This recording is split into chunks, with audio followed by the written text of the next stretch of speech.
Gaming in the 90s was really special for many reasons, and before anybody comes at me flying in the comments down below saying, oh, that's just nostalgia talking, I'm not talking about the quality of games as such. Objectively, you know, there are far better games being released now. It's just corporate greed and just games being released damn right broken.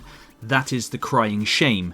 What I'm talking about is, because the internet was there, but it was wank, you didn't really know, you wasn't oversaturated with everything that we are now. I know that's ironic, as I have a YouTube channel and I talk about video games, and I understand that, and I apologise.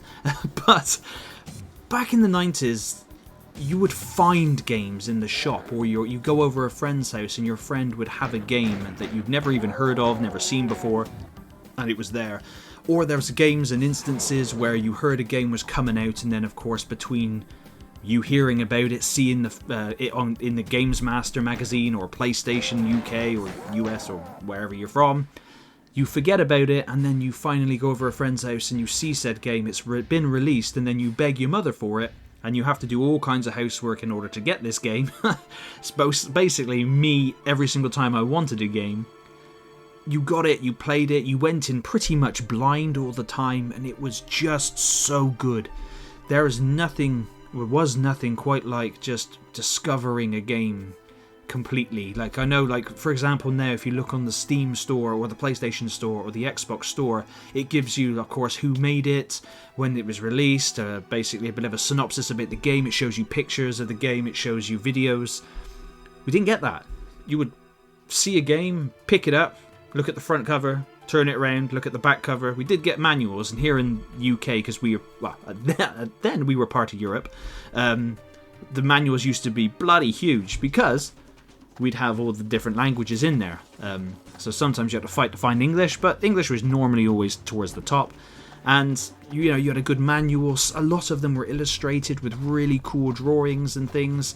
And I remember going to my local games shops, and very luckily getting a game when I could. My parents didn't have a lot of money, so I'm very grateful for whenever I did get a game.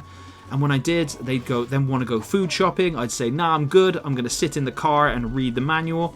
And I wasn't really reading the manual. I was just kind of checking out the cool pictures. And when it came to like certain character descriptions, which they used to give you in the manuals, that was really awesome.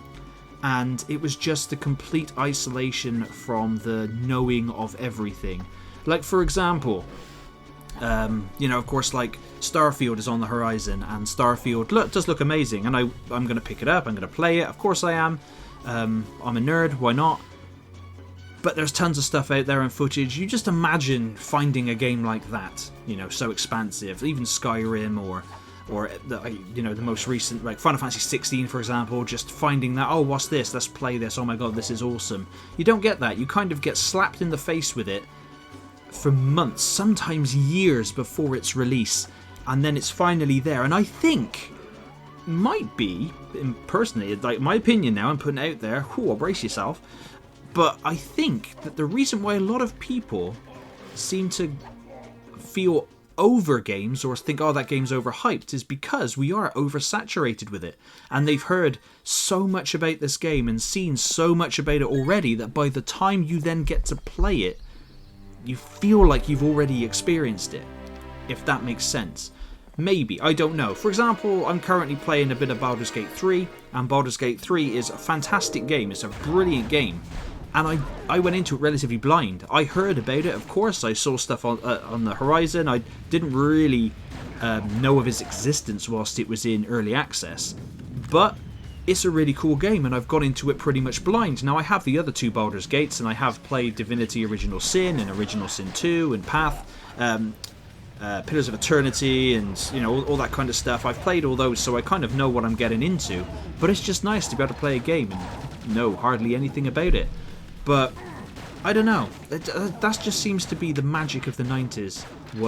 It was a turning point for gaming because it jumped to 3D, and we'll never get a jump like that ever again, from 2D to 3D. It really was mind-blowing, and we were just, you were in the dark, but it was awesome, because you were shifting through the dark with a torch that only illuminates a little bit around you, and then every so often you'll find a gem of a game on the floor. For example, I'm using dungeon euphemisms here. This is gold stuff. Write it down.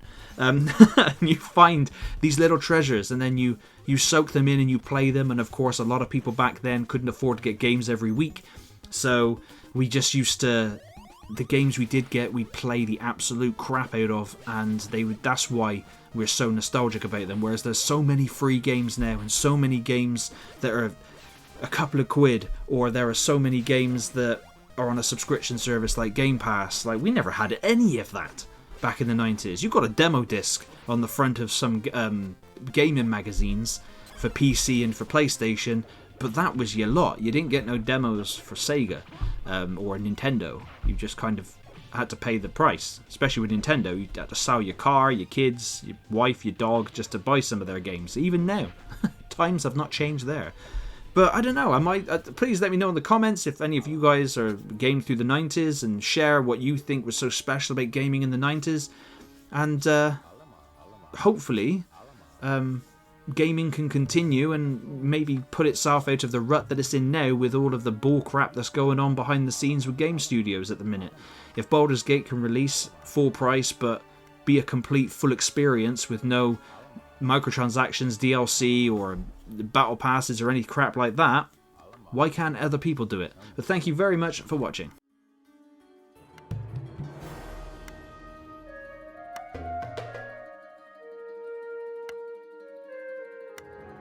Thomas. Broken?